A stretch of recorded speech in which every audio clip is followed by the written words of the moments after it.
We are a not-for-profit community cafe that was set up off the back of a retail business that we were trying to make money from but couldn't, and when we told our customers that we were having to close, they helped us by crowdfunding to set up what we have here today.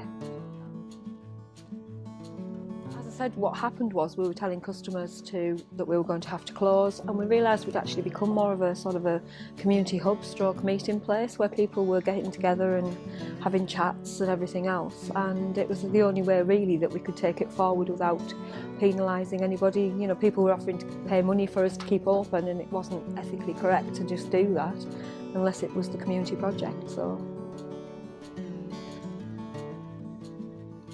first of all, we are the only ones in the North East. We have a free-from menu, which means we're totally 100% gluten-free, and regardless of what you need to eat, can or can't eat, we can provide that with our menu.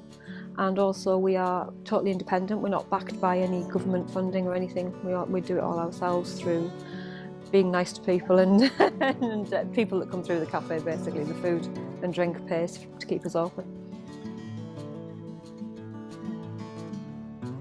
We do. We have what we call our wall, which is a pay it forward scheme. So you would pay for an extra cup of coffee and somebody could come in and have a cup of coffee or a sandwich from the wall if they can't afford to do that themselves. But we also run a food bank and a help bank. Now the help bank is clothing, small electricals, bedding, pots and pans for people who are starting off again with nothing. And we also have our handbag scheme, which is handbags stuffed with all sorts of things that a lady might need over the month. And we do have boy bags as well, but the original thought was that for ladies, because obviously there's a lot of talk at the moment around the period poverty type of thing, and it was to help out with that. Yeah, Beltane Blessing. It's a pagan festival.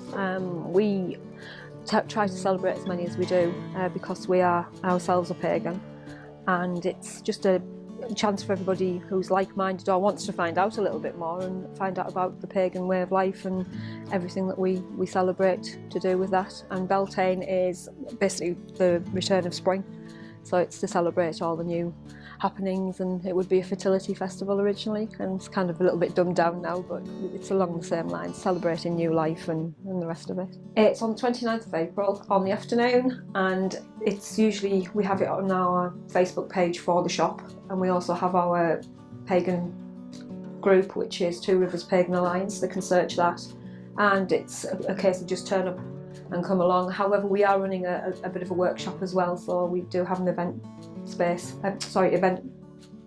bright set up for that, so people can actually let us know that they want to come to the workshop.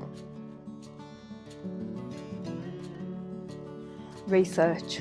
You see so many people who have a wonderful idea to open a hairdresser's or a cafe, and they don't realise that there's already 8 or 9 in the same town, and they don't do the market research. You must make sure that there is a need for your wonderful idea before you go ahead with it.